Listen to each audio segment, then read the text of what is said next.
I've been on board with Magneto leading the X-Men and being a big part of the X-Men since the show began, and probably even before in some of the books. But this moment right here is where he lost me.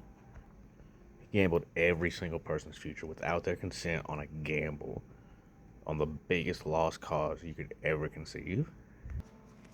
That's Khonshu there, just in case anyone didn't notice. And obviously, if you've seen this, you know that's Isan calling Apocalypse. You know, I was wondering, is this an actual constellation, or are they the actual Celestial's eyes? I wasn't entirely sure. I thought this was cool that Ramatut slash Kang has like a Cerebro model. Also, here you can hear the Council of Kangs speaking with each other. I'm assuming through the Cerebro helmets, since it seems like it's telepathic.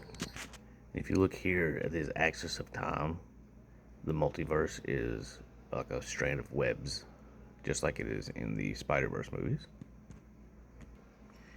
And here's the first hint that in Sabanur becoming Apocalypse is a fixed point in time and cannot be changed. And as soon as a psychic has shown up other than Charles, Magneto has his helmet back on again. It's awesome. We could probably do a whole video on just these glyphs. Now this kind of bugged me. He's communicating with Magneto, even though Magneto has the helmet on, which supposedly prevents that type of psychic ability. And he wastes no time.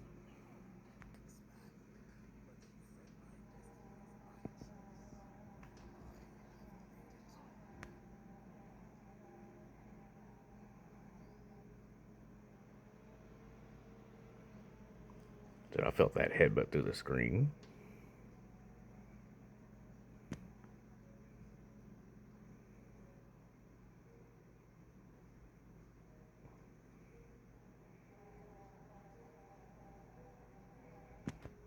And I actually don't know if this is from the comic books or not. I wasn't aware of a celestial connection with Apocalypse. So I don't know if that's something they did for just this show. I read some of the like Rise of Apocalypse stuff, but I never read it all the way through, so I'm not entirely sure. But it was interesting either way. And here's where they kind of confirm that they're stuck in a causality loop. The X-Men were destined to create Apocalypse. Apocalypse exists, which causes them to go through time to stop him, which causes them to help him become Apocalypse, and on and on and on. And here's where Magneto got me again, because he's taking accountability for the mistake that he made earlier, and he's not trying to rage against it or fight against it or put it on someone else. And these fight scenes go harder than anything that you got from Apocalypse from the original series. I don't care what anybody says. It's so awesome.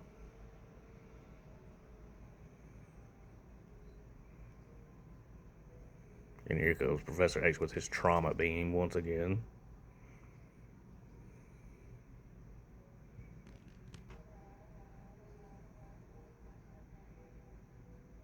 I don't really know what he was expecting with that.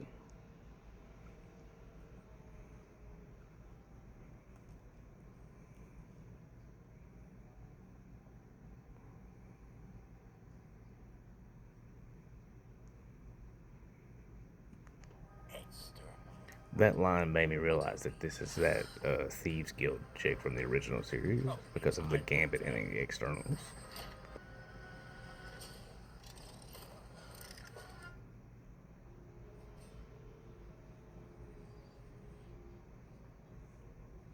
Oof.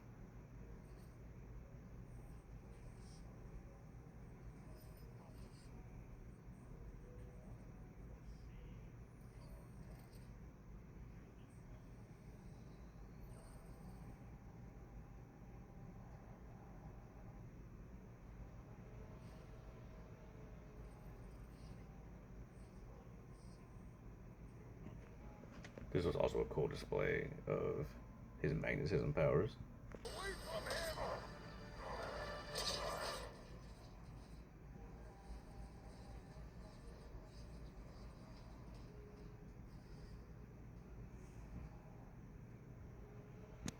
Honor me with action, not tears. And here we have Magneto fully sacrificing himself to save humans, humans that he does not know, that he does not care for, and he has nothing to gain from it. Although it is his fault that they're in this position by at least like 30%. Once again, he's communicating through the helmet. Just saying. And I had to watch this, so you gotta watch it too. Oh. The show takes a heavy toll. So as we move forward, Rogue will also deal with the loss of Magneto, much as she has the loss of Gambit. Even though he may not be the love of her life, they were still close. And it makes me wonder, how is this going to affect her character development? I'm really hoping they don't do like a her turned into darkness because of grief type of thing, just because it's been done so many times. But I'm hoping that she becomes like this really righteous, angry leader similar to Magneto.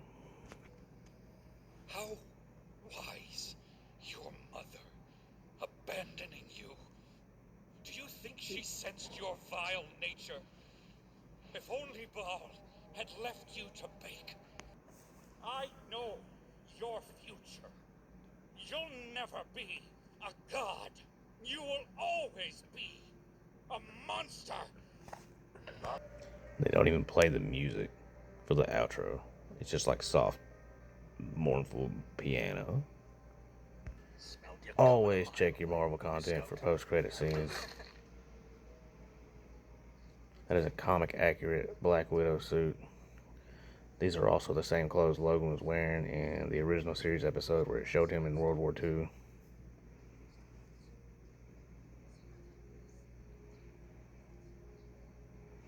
And I'm pretty sure that there's like a good cover. There's like a comic cover that has the three of them in these suits all together. It's really cool.